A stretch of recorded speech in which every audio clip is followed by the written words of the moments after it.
सो लिखिए आप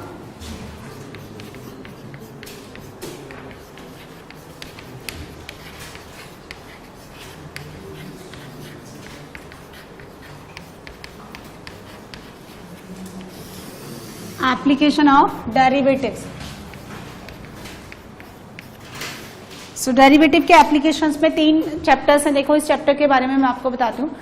3 चैप्टर्स का कॉम्बिनेशन है। One is the tangent normal, second monotonicity यानी increasing and decreasing function, and third one maxima minimum. ठीक है, इसमें मोनोटोनिसिटी का यूज थोड़ा कम है, लेकिन जो मैक्सिमा मिनिमा का है वो सबसे ज्यादा यूज है। और टेंजेंट नॉर्मल का एप्लीकेशन हम लोग और डिटेल में कहाँ पढ़ते हैं? कॉनिक सेक्शन में। तो कॉनिक सेक्शन में जितने भी हम कर्व पढ़ते हैं, circle including ellipse, parabola, hyperbola, these are all the second degree curve. ठीक है, सेकंड डिग्री कर्व की हम लोग क्या निकालते हैं? वहां टेंजेंट निकालते हैं, नॉर्मल निकालते हैं। वहां कॉनिक सेक्शन में हम सिर्फ क्या करते हैं? इन कॉनिक सेक्शन ये जो 2 डिग्री कर्व होते हैं उन्हीं की निकालते हैं।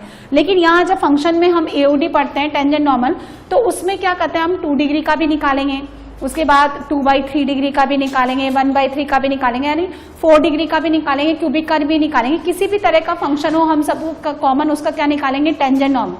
यानी this concept is not only bounded for the second degree curve, हम उसके बियॉन्ड भी काम करेंगे। अब इसमें जब आप एप्लीकेशन पढ़ते हैं डेरिवेटिव्स का, तो जिसमें आता है रेट ऑफ चेंज पहले, है ना। सो वो बहुत इजी सा टॉपिक होता है, क्योंकि डिफरेंशिएशन में हम लोग काफी डिटेल में डेरिवेटिव निकाल चुके होते हैं, तो वो हम बाद में ले लेंगे। आज हम इसको कहाँ से स्टार्ट करेंगे? टेंजेंट नॉर्मल से। टेंजेंट नॉर्मल में बहुत छोटे छोटे से टॉपिक्स होते हैं। बेसिकली पहले जो है टेंजेंट नॉर्मल को डिटेल में पढ़ेंगे। अच्छा, टेंजेंट नॉर्मल क्या होती है? Equation of the lines, basically lines की इक्वेशन होती है। तो कुछ है ना बेसिक कंसेप्ट है ना स्ट्रेट लाइन के लगते हैं, वो सब आप पढ़ चुके हैं, है ना। हम लोग थोड़ा सा ना जल्दी से रिवाइज करेंगे। तो आप हेडिंग डालिए टेंजेंट नॉर्मल और उसमें लिखिए about a straight line. Tangent and normal.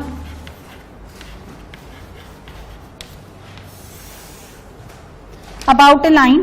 देखिए, यदि हम स्ट्रेट लाइन की बात करें तो स्ट्रेट लाइन का जनरल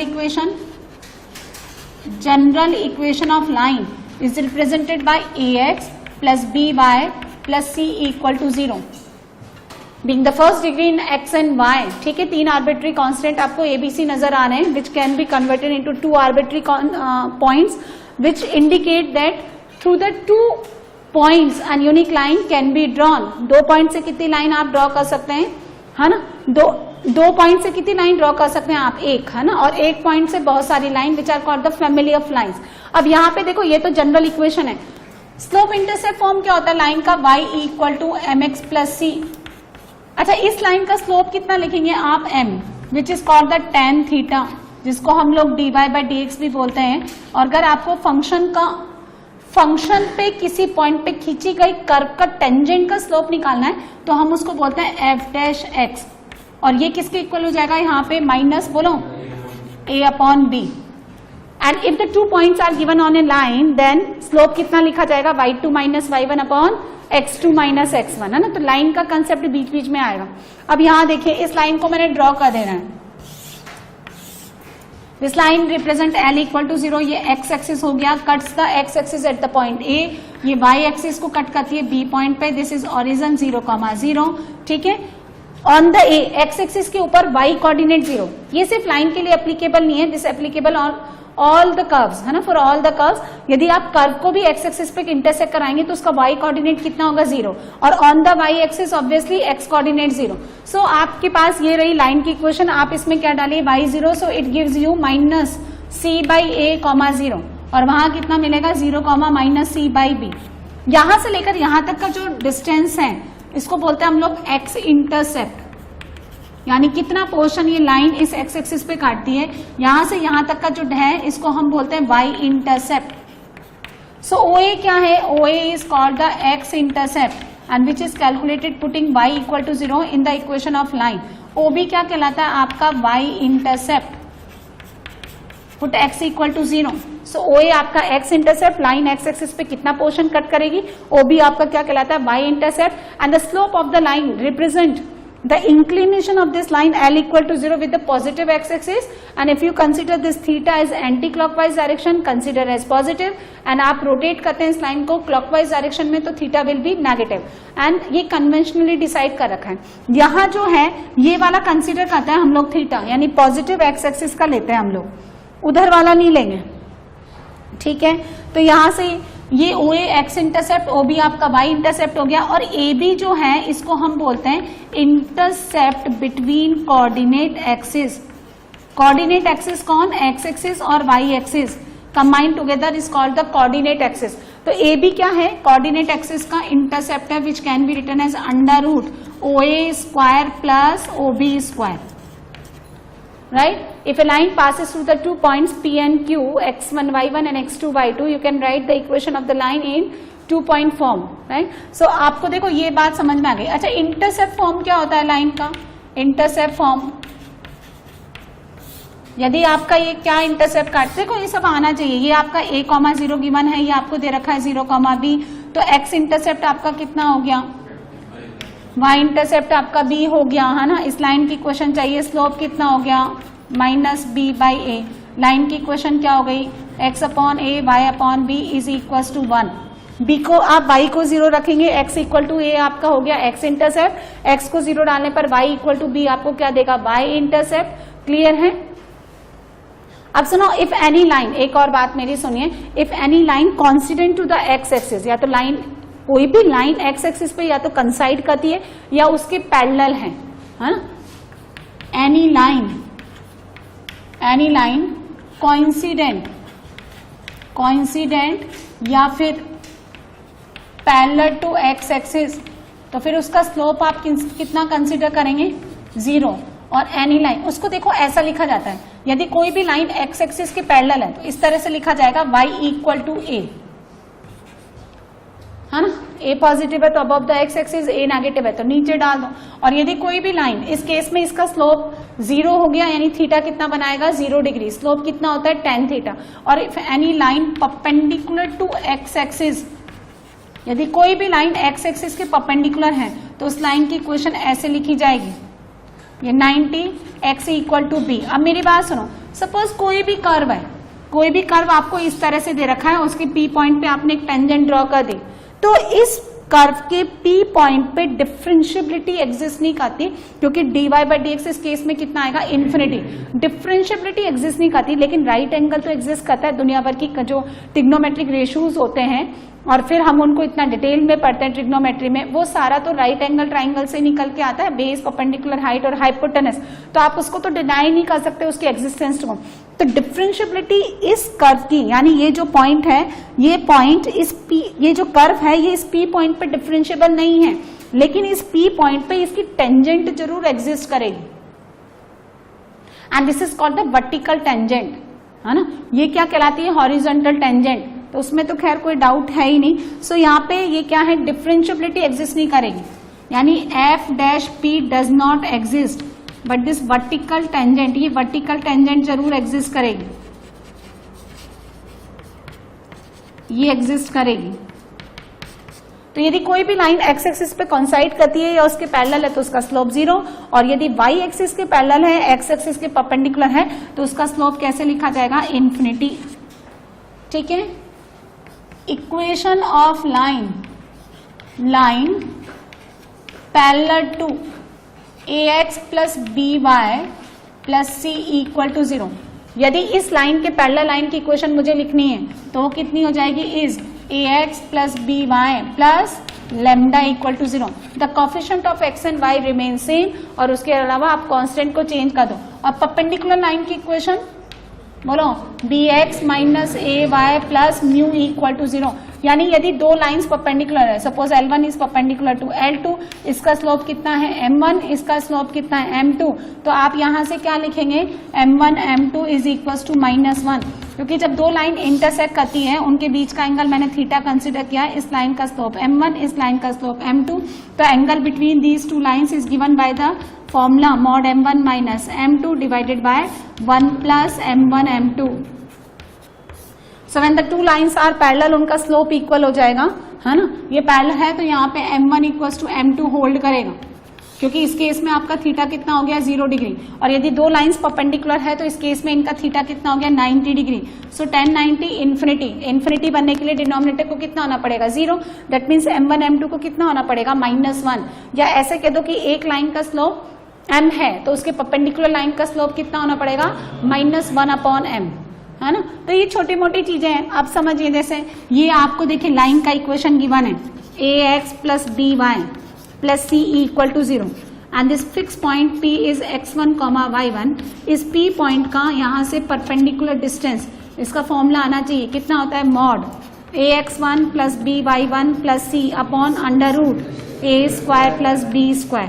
लाइन का 2 पॉइंट फॉर्म आना चाहिए, लाइन का जो है आपको इंटरसेप्ट फॉर्म आना चाहिए, लाइन का पॉइंट स्लोप फॉर्म आना चाहिए, जनरल इक्वेशन लिख लो आप। उसके बाद दो लाइंस के बीच का एंगल कैसे निकालते हैं, पैरेलल होने की कंडीशन, परपेंडिकुलर होने की कंडीशन, ये सब छोटी छोटी बातें पता होनी चाहिए। यदि इसका इमेज ये क्या कहलाता है, फुट ऑफ परपेंडिकुलर, ठीक है। तो फुट ऑफ परपेंडिकुलर का फॉर्मूला क्या लिखेंगे हम लोग इस m के लिए, x - x1/a y - y1/b is equal to -2 नहीं आएगा, वो इमेज में आता है, ax1 + by1 + c divided by √, नहीं आता, a² + b²।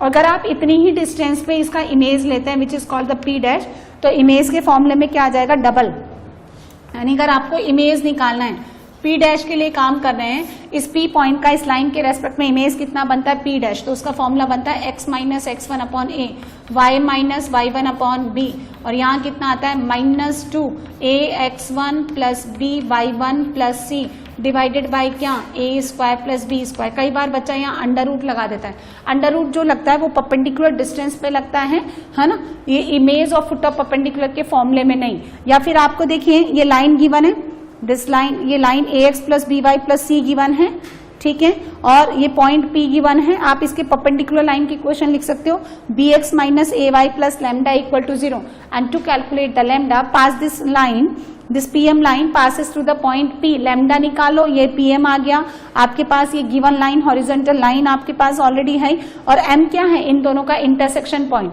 और ये m क्या है इस p और p डैश का मिड पॉइंट, m क्या है is the mid point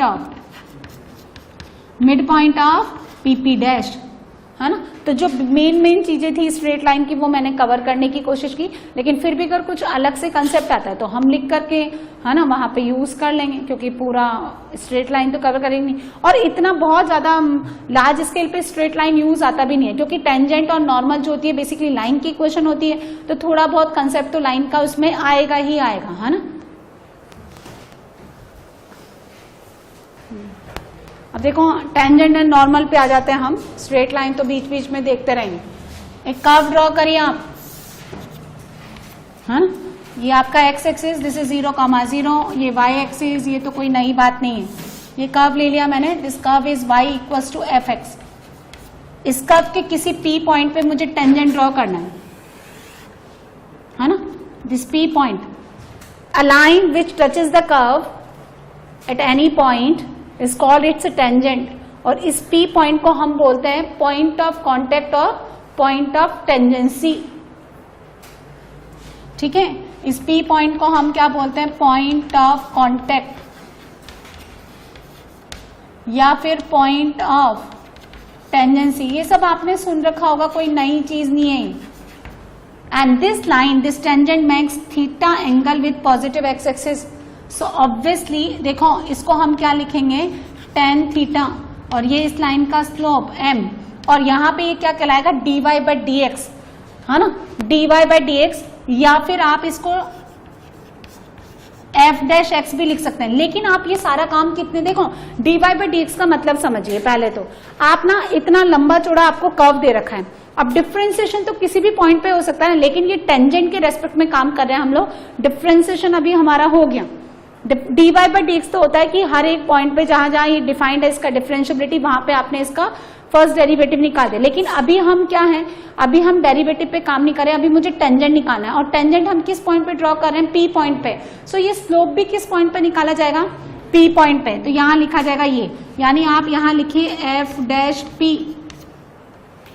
first derivative f', और फिर x को कितना पुट कर दीजिए आप P, है ना, ये हो गया, है ना। अब ये टेंजेंट अच्छा ये जो पॉइंट है ये फिक्स पॉइंट है, ये फिक्स पॉइंट कितना गिवन है आपको x1 y1। इसमें एक बात ध्यान रखनी है कि जो P पॉइंट है ये कहाँ लाई करेगा, lies on the curve, curve के ऊपर लाई करना चाहिए ना।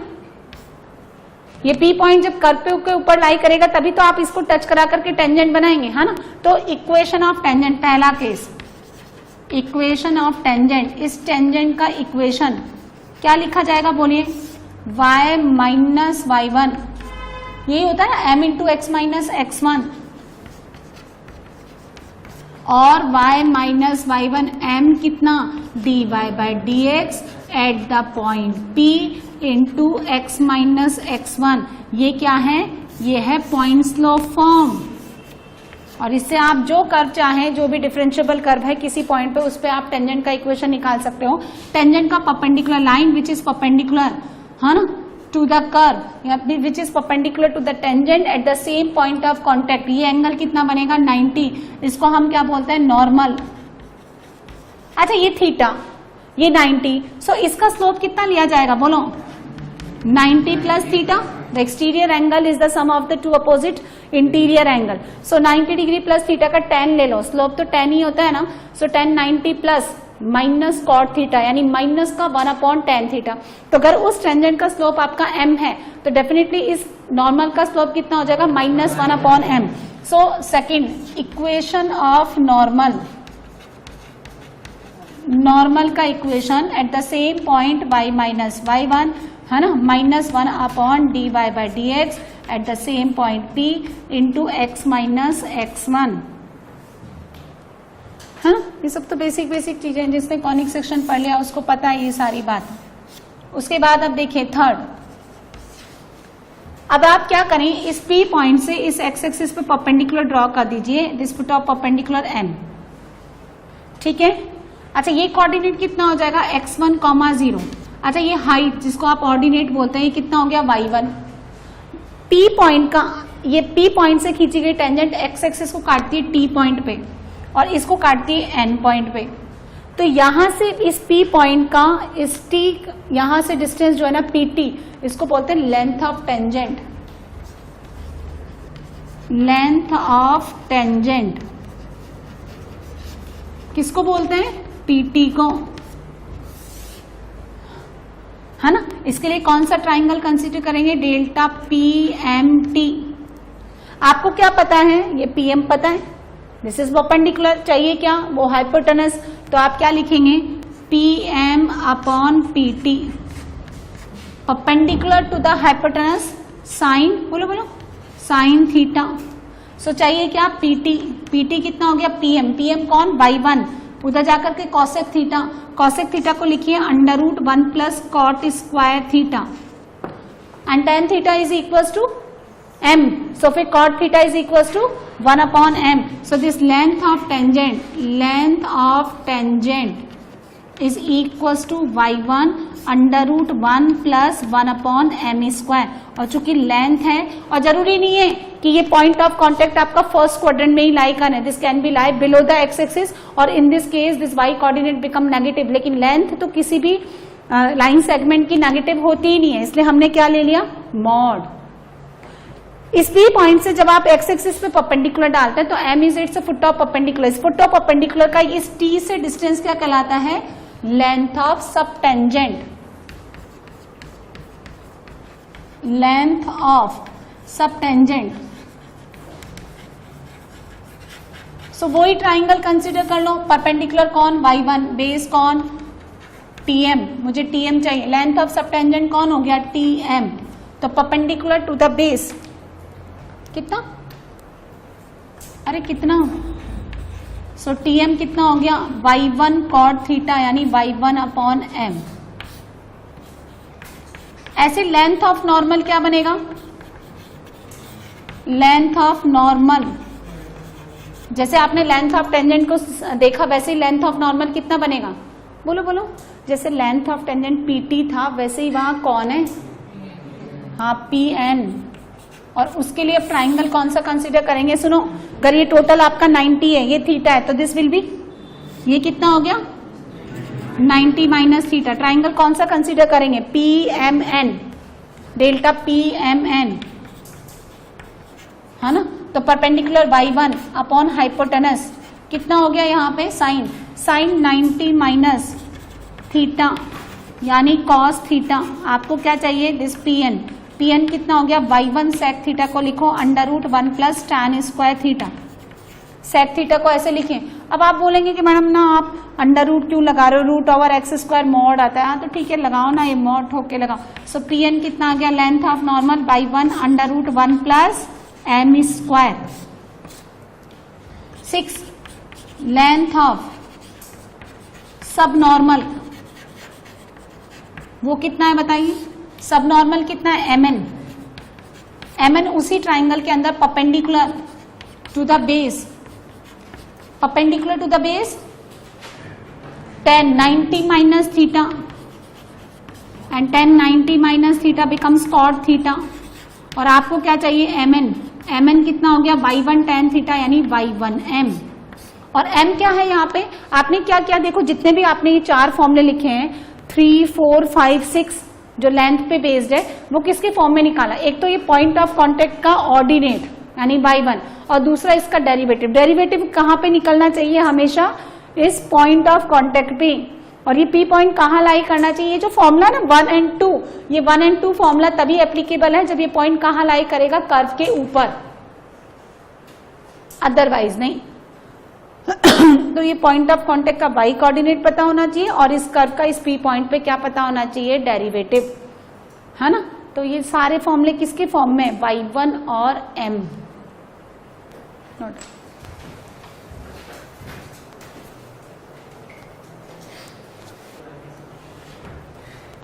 सो ये रिलेशन होता है इन 4 जो हमने लेंथ निकाली, टेंजेंट का लेंथ, नॉर्मल का length, length of normal subnormal and subtangent, subnormal upon subtangent आप निकाल सकते हो ना। ये relation is equal to length upon normal to the length of tangent का होल स्क्वायर। अब देखिए नेक्स्ट लिखिए आप इक्वेशन ऑफ टेंजेंट। मैंने ये कहा कि ये जो P पॉइंट है, ये this P point lies on the curve, ये क्या कहलाता है इसका point slope form. This is the point slope form, है ना। मेनली हमारे जो सिलेबस में है टेंजेंट और नॉर्मल निकालना वो सेकंड डिग्री कर्व के लिए होता है ना। सो अब आप यहां नेक्स्ट लिखें tangent to the curve at 0,0 किसी कर्व के ओरिजिन पे। अब सुनो, जितने भी पॉलिनोमियल कर्व हैं, if this polynomial curve does not contain any constant term, यदि पॉलिनोमियल कर्व में कांस्टेंट टर्म नहीं है तो वो पॉलिनोमियल कर्व कहां से पास करेगा, ओरिजिन से। ठीक है, तो देखो एक एग्जांपल के थ्रू समझते हैं हम लोग। तो यदि कोई कर्व ओरिजिन से पास करता है तो उसके 0,0 पे टेंजेंट का इक्वेशन आप लोग डायरेक्टली निकाल सकते हैं ना। एक इक्वेशन ले ली मैंने x³ plus 3x² y plus y² plus 2x minus 3y equal to 0। And ध्यान से देखिए कब कहां से पास करता है, ओरिजिन से कांस्टेंट टर्म नहीं है ना। मैक्सिमम डिग्री 3 डिग्री, फिर x² और y मिला के 3 डिग्री, 2 डिग्री, 1 डिग्री, 3 डिग्री, है ना। इसका हमें क्या निकालना है, टेंजेंट निकालना है 0,0 पे। तो डिफरेंशिएट करें, इक्वेशन क्या बनेगी y minus 0 dy by dx at the point x equal to 0 y equal to 0 into x minus 0, यही बनेगी ना। अच्छा कैसा फंक्शन है ये, इम्प्लिसिट फंक्शन है ना। इम्प्लिसिट फंक्शन का डेरिवेटिव भी तो पढ़ा हुआ है हमने। x³ का कितना हो गया 3x², 3 as it is 2xy plus x² y dash, फिर 2y y dash plus 2 minus 3y dash equal to 0। अच्छा मैंने आपको क्वेश्चन भी कराया कि जब आपको इम्प्लिसिट फंक्शन गिवन है तो आप y डैश 0 निकालो, y डबल डैश 0 निकालो, ट्रिपल डैश 1 पे निकालो, इस तरह के क्वेश्चन कराएं। तो आप x को क्या है, x और y दोनों को यहाँ पे 0 पुट कर दो।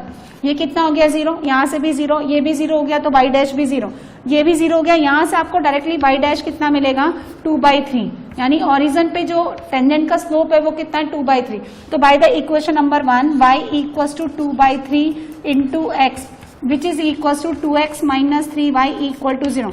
कर्व की इक्वेशन को ध्यान से देखें, कर्व की इक्वेशन को ध्यान से देखें, ये कितने डिग्री का टर्म है, 3 डिग्री, ये 2 और 1 मिला के 3 डिग्री, ये कितने डिग्री का टर्म हो गया 1 डिग्री, और ये क्या है इसका लीस्ट डिग्री, ये 2 डिग्री और ये लीस्ट डिग्री कितना हो गया 1 डिग्री, लीस्ट डिग्री तो 1 डिग्री होना ही पड़ेगा। तो किसी भी कर्व के ओरिजिन पे टेंजेंट का इक्वेशन क्या होता है, आप क्या कर दीजिए इक्वेट कर दीजिए, equate the least degree term equal to 0। ये तो लीस्ट डिग्री टर्म कौन है 2x माइनस 3y, इसको 0 के इक्वेट कर दो, ये ओरिजिन पे है ना किसी कर्व का टेंजेंट का इक्वेशन। और नॉर्मल का इक्वेशन आप आराम से निकाल लो, नॉर्मल एट 0,0, थोड़ा सा स्ट्रेट लाइन आना चाहिए, तो क्या बनेगा ये जल्दी बताओ 3x plus 2y equal to 0। x और y के कॉफिशिएंट को नेगेटिव साइन के साथ इंटरचेंज कर दो, और नॉर्मल भी हमने किस पे निकाला ओरिजिन पे। तो यदि लाइन का इक्वेशन भी ओरिजिन से पास करती है तो उसमें भी कांस्टेंट टर्म नहीं आता। The line which passes through the 0,0 is given in the form of ax plus by equal to 0 और the y equal to mx, c नहीं आता उसमें, है ना। नेक्स्ट लिखें आप tangent of second degree curve at p point x1, y1। अब हम पर्टिकुलर देखो, मैंने अभी थोड़ी देर पहले कहा कि हमारे सिलेबस में सेकंड डिग्री कर्व ज्यादा यूज करते हैं, जितने भी conic section, circle, ellipse, parabola, hyperbola, ये सब क्या है सेकंड डिग्री कर्व है। तो अगर सेकंड डिग्री कर्व हमें डायरेक्टली गिवन है और उसके किसी p पॉइंट x1, y1 पे मुझे टेंजेंट का इक्वेशन चाहिए, तो अगर कोई फॉर्मूला है डायरेक्टली निकालने का तो टाइम सेव कर सकते हैं। तो हम लोग क्या करते हैं समझिए, देखो हम लोग क्या एक सर्कल ले लेते हैं यहाँ पे x square plus y square equal to a square, इसके किसी p पॉइंट x1, y1 पे मुझे टेंजेंट का इक्वेशन निकालना, तो करें हम इसको differentiate with respect to x। अच्छा ये p पॉइंट कहाँ लाई करना चाहिए, सर्कल के ऊपर, ये रहा p x1, y1, तो डेफिनेटली यहां से मुझे क्या मिलेगा x1 square plus y1 square is equal to a square. This p point satisfy करा दो ना सर्कल पे, डिफरेंशिएट करो x स्क्वायर का 2x, y स्क्वायर का 2y, y का y dash, a constant, y dash at the point p is minus x1 upon y1। Differentiation लेकर के आप p पॉइंट सेटिस्फाई करा दें। नाउ टेंजेंट, अब टेंजेंट क्या है आप अपने दिमाग में लगाओ कि भैया एक लाइन है, दिमाग में ये साइकोलॉजी चलनी चाहिए, लाइन है ये जिसपे आपको एक p पॉइंट गिवन है x1, y1 और स्लोप आपने निकाल ही लिया, तो लाइन की इक्वेशन क्या आ गई y minus y1 minus x1 upon y1 into x minus x1। Now cross multiply, ये कितना हो गया x(x1) plus y(y1) is equal to x1 square plus y1 square. And now by the equation number 1 this right hand side can be written as a square, तो क्या बन गया x(x1) plus y(y1) minus a square equal to 0 is the equation of the tangent to this circle eight the point p x1, y1। तो क्या देखो क्या आपने observe किया, यदि आपके पास सेकंड डिग्री कर्व ये है, सेकंड डिग्री जो स्टैंडर्ड कर्व होता है सेकंड डिग्री क्या होता है ax square 2hxy plus by square, याद है, plus 2gx plus c equal to 0, ये गिवन है। तो इसके किसी p point which lies on this curve उस पे टेंजेंट का इक्वेशन कैसे लिखते हैं आप लोग, है ना। देखो एक्स स्क्वायर किससे रिप्लेस हो गया x(x1) से, इसकी खोपड़ी का 2 हटाओ, इसकी टोपी हटाओ और यहां से चिपका दो x1, इसकी कैप हटाओ और y1, और ये तो कांस्टेंट है, तो x square is replace by x(x1), y square is replace by y(y1). Circle की इक्वेशन में 2xy नहीं आता, xy का कोफिशिएंट नहीं होता सर्कल की इक्वेशन में, तो x स्क्वायर x(x1), a तो कांस्टेंट है ना, y स्क्वायर y(y1), 2xy, बोलो x1y plus xy1, x1y plus xy1, 2x x plus x1। Unit देख लिया करो, डबल एक्स है ना तो यहाँ पे भी डबल एक्स होना चाहिए, 2 डिग्री है तो यहाँ पे भी 2 डिग्री बनना चाहिए, और बाहर में 2 है तो यहाँ पे जोड़ने पे 2 बनना चाहिए, यहाँ पे भी 2 डिग्री है तो दिस इंटू दिस करके 2 डिग्री बनना चाहिए। उसके बाद 2x आगे 2y किससे y plus y1 and the constant remains same. और इसीलिए यहाँ पे कांस्टेंट कौन था, ए स्क्वायर, तो वो फाइनली आया भी कितना, A square. So x square replace by x x one, y square y y one, 2x y, x1 y plus xy1, 2x x plus x1 से, 2y y प्लस y1 से, and the constant remain same. ये second degree curve के लिए है ना। ये हमने क्या किया, हमने कोई डायरेक्टली तो निकाला नहीं, हमने तो क्या है इसको डिफरेंशिएट किया उस गिवन पॉइंट पे टेंजेंट का इक्वेशन लिखा और सिमेट्री ऑब्जर्व कर ली कि जब भी ऐसा होगा तो इस तरह से आप रिप्लेस कर लो। लेकिन this concept is applicable only for second degree curve, क्योंकि देखो क्यूब वगैरह का तो कोई दे ही नहीं रखा है यहाँ पे, ये सेकेंड डिग्री कर्व के लिए। तो अगर अब आपको ऐसा दे रखा है, देखिए एक्स स्क्वायर प्लस यहाँ पे दे रखा है 3xy plus 2y square minus 3x equal to 0, और इसके किसी p पॉइंट x1 y1 पे आपको टेंजेंट का इक्वेशन निकालना है, तो आप डायरेक्टली लिख सकते हैं बजाय ये डेरिवेशन पूरा करने के, x square x x one 3/2 2xy x1y plus xy1, ठीक है, 2y स्क्वायर y1 माइनस का 3/2 2x कितना हो गया, x plus x1 equal to 0। Arrange करके लिख लो, अरेंज कैसे, लाइन को लिखो ना आप, लाइन होता है ax plus by plus c equal to 0, x का कोफिशिएंट कलेक्ट कर लो, y का कोफिशिएंट कलेक्ट कर लो, and the term which is independent of x and y उसको एक कांस्टेंट c की तरह रख लो, है ना। जैसे जनरल इक्वेशन क्या होता है, general equation of circle, circle का जनरल इक्वेशन होता है x square plus y square plus 2gx plus 2fy plus c equal to 0। इसके किसी p पॉइंट x1 y1 पे आपको अगर टेंजेंट का इक्वेशन लिखना है तो उसको रिप्रेजेंट करते हैं t इक्वल टू 0 से, है ना। और ये कितना बनता है, x1 plus y1 plus g 2x x plus x1 plus f 2y y plus y1 and this constant remain same, ये टेंजेंट का इक्वेशन। और इसी का परपेंडिकुलर लाइन x और y के कोफिशिएंट को इंटरचेंज करके आप विथ नेगेटिव साइन लिखें, कांस्टेंट की जगह लैम्डा चिपका दें, and in particular case of the circle the equation of the normal, है ना, of the circle passes through its centre, और इस केस में सर्कल का सेंटर कितना होता है, -g, -f। After making the coefficient of x square and y square to be 1, ये कितना होता है, -1/2 coefficient of x, -1/2 coefficient of y, note down. What is the angle bisector, a line which divides the angle between the two lines into two equal parts. तो एक और चीज लिखी देखो, है ना, slope of a line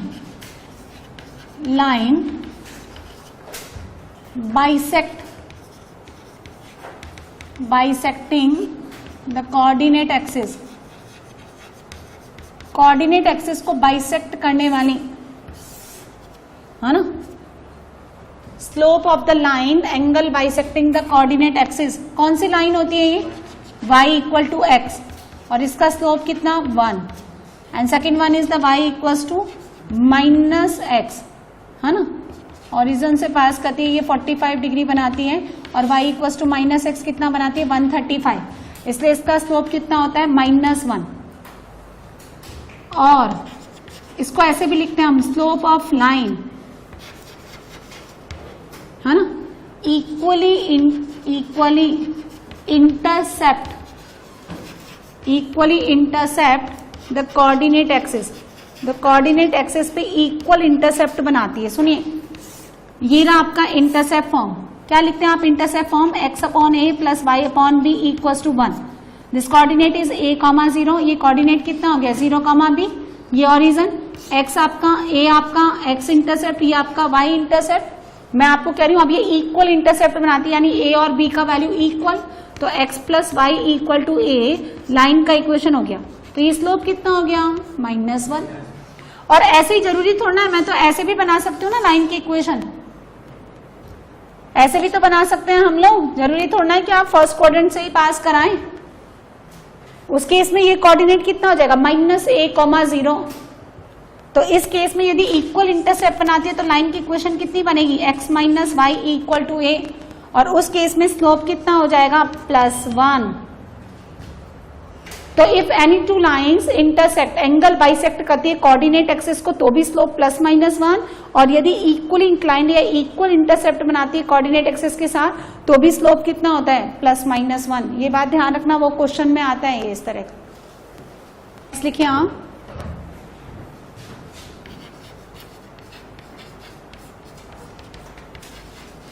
of point on a curve, क्योंकि जो भी टेंजेंट एंड नॉर्मल मुझे निकालना है तो पॉइंट कहाँ लाई करना चाहिए, कर्व के ऊपर। अब कर्व के ऊपर अगर आप पॉइंट गिवन है तो अच्छी बात है, नहीं गिवन है तो कैसे मानेंगे। सपोज पहले हम लाइन के रेस्पेक्ट में काम करते हैं, जैसे लाइन पे मुझे कोई पॉइंट मानना है, सपोज ये लाइन गिवन है 2x + y = 3, तो इस लाइन पे आप पॉइंट कैसे मान सकते हैं। देखें, ऐसे रटने की जरूरत नहीं है, आप x को अल्फा ले लो तो y in terms of alpha निकालो। आपने x को अल्फा लिया तो y कितना हो गया 3 - 2 अल्फा। आप x को t लेते हैं तो y कितना हो जाएगा 3 - 2t। आप y को लेते हो t तो x हो जाएगा 3 - t / 2। यानी किसी भी एक वेरिएबल को आप कुछ मान लें पैरामीटर और उसके फॉर्म में दूसरा निकाल लें। क्लियर है लाइन पे।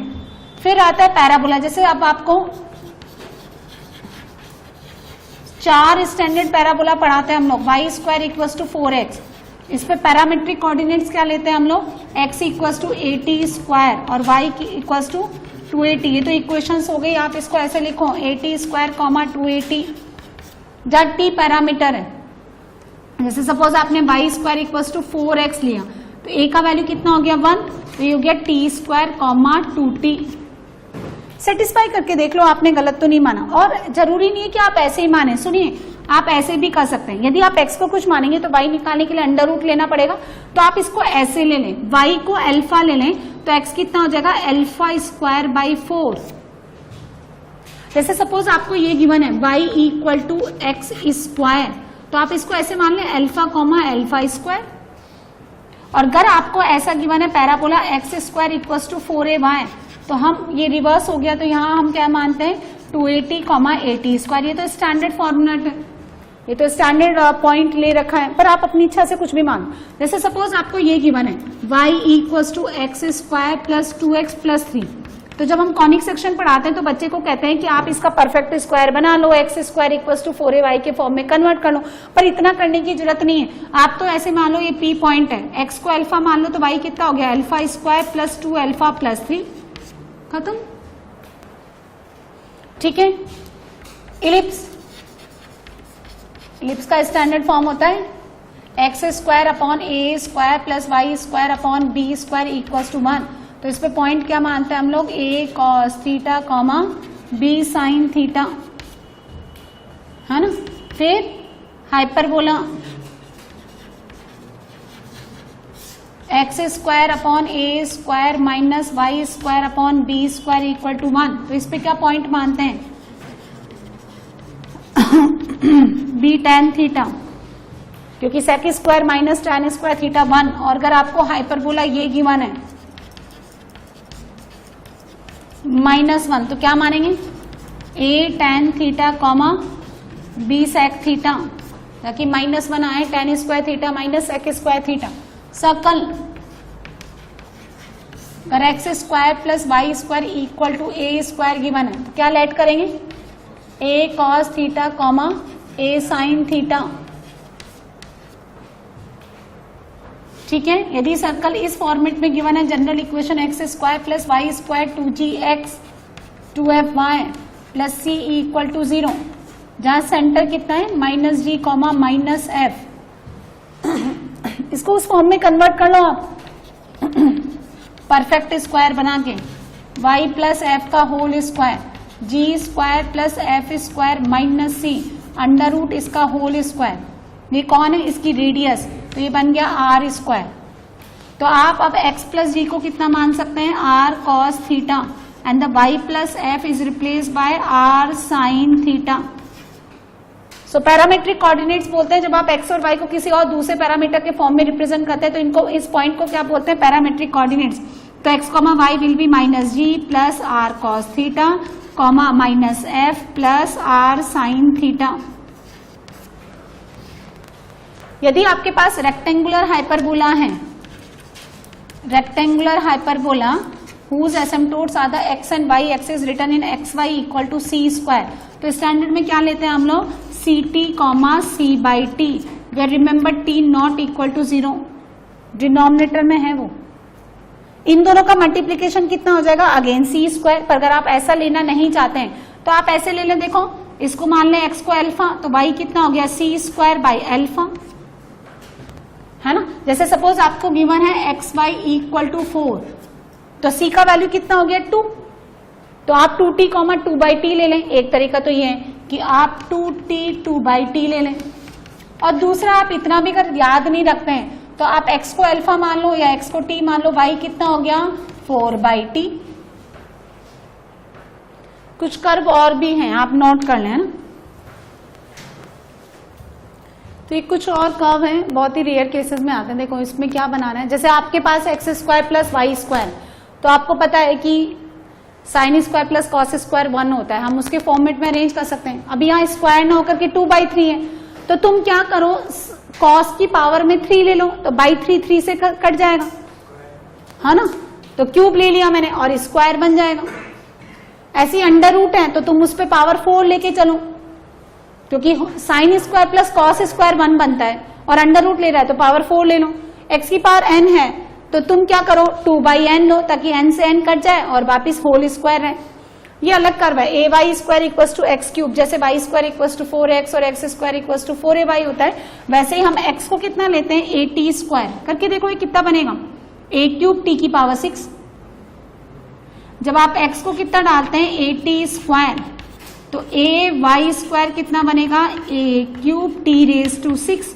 मतलब मुझे अंडर रूट ना लेना पड़े इस तरह से ना, तो ये कट गया, तो यहां से कितना हो गया a स्क्वायर, तो ये y कितना हो जाएगा प्लस माइनस at क्यूब। अब आइदर तुम प्लस ले लो या माइनस ले लो, तो प्लस ले लिया, क्योंकि ये तो पॉजिटिव भी हो सकता है और नेगेटिव भी, है ना। इस तरह से ये कुछ पॉइंट्स हैं जो हम कर्व पे लेट कर लें तो थोड़ा सा इजी हो जाता है। ये तो स्टैंडर्ड पॉइंट्स हैं, उसके अलावा भी आप अपनी इच्छा से जो चाहें वो ले सकते हैं। बजाय अंडर रूट वगैरह जो ना अप्रिशिएबल नहीं होते, स्क्वायर रूट वगैरह नहीं लेना है ना। जैसे y इक्वल टू, समझिए y equal to x square है, तो आप y को मत मानो, आप x को मानो ताकि स्क्वायर आ जाए। आप y को मानेंगे तो फिर x कितना लिखेंगे अंडर रूट एल, फिर बाउंडेशन हो गई ना कि अल्फा हमेशा क्या होना चाहिए ग्रेटर देन 0 ही होना चाहिए, लेकिन डोमेन तो इसका बिलोंग्स टू r है ना। बहुत सारी चीजें आपको फिर उसमें बाउंडेशन हो जाती है, इसलिए क्यों स्क्वायर रूट लेते हो, ठीक है ना। ना इसमें कॉस थीटा करने, क्योंकि पावर कटेगा तो a की पावर n कॉस स्क्वायर, और ये भी कटेगा तो b की पावर n साइन स्क्वायर।